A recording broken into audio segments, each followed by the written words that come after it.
नाज़रीन बिल्कुल ये वो जगह है यहाँ पर तीफी बट के बहनोई को फायर मारे गए, खून भी वहाँ पर लगा नज़र आ सकता है और इस टाइम गाड़ी के जो शीशे टूटे वो शीशे नज़र आ रहे हैं। जिस वक्त मैं मौजूद उस जगह पर जहाँ पर अब से चंद घंटे कबल तीफी बट के बहनोई को फायरिंग करके कत्ल कर दिया गया। मेरे अकब में आप वो जगह देख रहे हैं जहाँ पर तीफी बट के बहनोई जावेद बट को शूटर्स की जानिब से फायरिंग करके कत्ल कर दिया जाता है। यहाँ पर आप ये रोड देख रहे हैं, ये हैवी ट्रैफिक रोड है, यहाँ पर सोचा भी नहीं जा सकता कि किसी गाड़ी को स्टॉप किया जा सकता है, किसी गाड़ी को रोका जा सकता है। एक बाइक के साथ एक बड़ी गाड़ी को रोका जाता है और उसके बाद उस पर अंधाधुंध फायरिंग की जाती है। उस फायरिंग के अंदर तीफी बट के बहनोई जावेद बट जो कि मौका पर जहाँ भाग हो जाते हैं और उनकी बहन जख्मी हालत में करीबी हॉस्पिटल में मुंतकिल कर दी जाती है।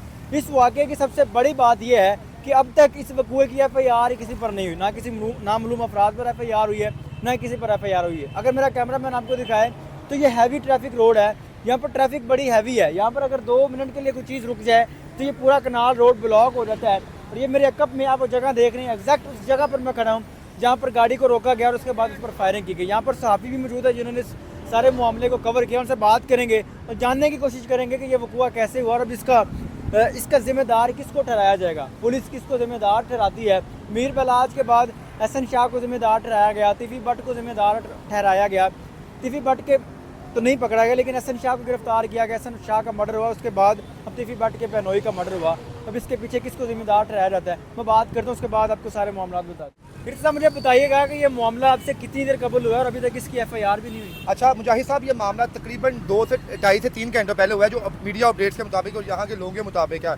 और FIR हैरानगी की बात है कि अभी तक क्यों नहीं हुई, क्या पता हो गई। और मंजर यहाँ पे इसलिए लाया जा रहा कि कहीं लोगों के दरमियान, जो इनके चाहने वाले हैं या जो फैमिलीज वाले हैं, के दरमियान दोबारा कोई नफरत अंगेज बात ना हो। बहरहाल अभी तक FIR मंजर यहाँ पर सामने नहीं आई। मुजाहिद भाई आपको बता दूं, यहाँ पे 3 जो खानदान में नुकसान हुए, तीनों आपस में एक दूसरे को जानते हैं, कोई चौथा बंदा नहीं है जिसका हुआ हो। एहसन शाह, अमीर बलाज दोनों दोस्त थे। तीफी बट, अमीर बलाज, एहसन शाह एक ही इलाके के थे वहाँ पर। अब बात यहाँ पर यह है कि अगर एहसन शाह की फैमिली ने पहले अल्लाह की बारगाह में पैगाम छोड़ा हुआ है, अमीर बलाज ने कहा उसमें है ही नहीं। अब यहाँ पे कोई तीसरा बंदा है जो चाहता है कि मैं इसमें ऐसा काम करूँ, कोई गैंगवार चले और मेरा फ़ायदा बीच में हो।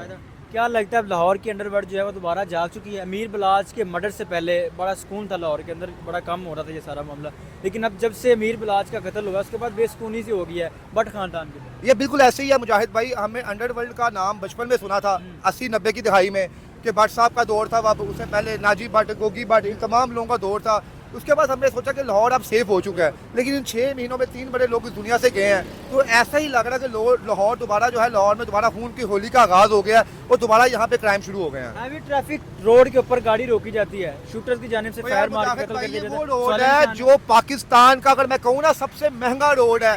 ये सबसे पाकिस्तान का महंगा तरीन रोड है। ये सामने जो मकान आपको नजर आ रहा है, 15 से 20 करोड़ रुपए हाल इस मकान की मालियत है। वो रहायशी तो खुद खौफजदा हो गए होंगे कि यहाँ पे महफूज नहीं है।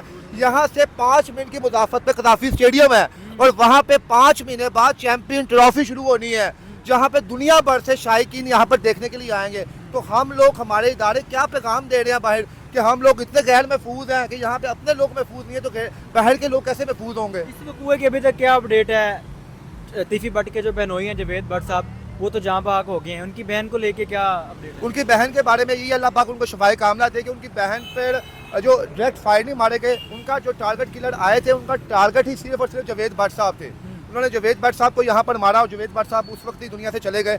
उनकी बहन महफूज है, वो इस वक्त हमने देखा कि वो किसी हॉस्पिटल में उनको लेके गए, वहाँ पर उनका इलाज हो रहा है। अब असल चीज़, जिस तरह हमारी पंजाब पुलिस ने एहसन शाह को ट्रैप करके सामने लेके आया और तमाम कहानी जो है खोल के रख दी, इस तरह जावेद भट्ट साहब के जो कातिल है वो भी सामने आएंगे और असल कहानी सामने आएगी कि उसके पीछे कौन लोग थे जिन्होंने मरवाया। हम उसी जगह पर खड़े हैं जहाँ पर गाड़ी को रोका गया और फायर उसी जगह पे 2 मिनट के फासले, शायद आपको जमीन पर पड़ी हुई वो शीशे के टुकड़े भी नजर आ रहे होंगे जो उनकी स्क्रीन से टूटे हुए हैं। ये वही रोड है और वहीं पे ये एक बार कैमरा मैन को दिखाएं, मैं दिखाने की कोशिश करूंगा, मैं दिखाने की कोशिश करूंगा कि ये वही 6:30 हो चुके हैं और यहाँ पर आप देख लें कि 1 सेकंड के लिए गाड़ी नहीं रुक रही।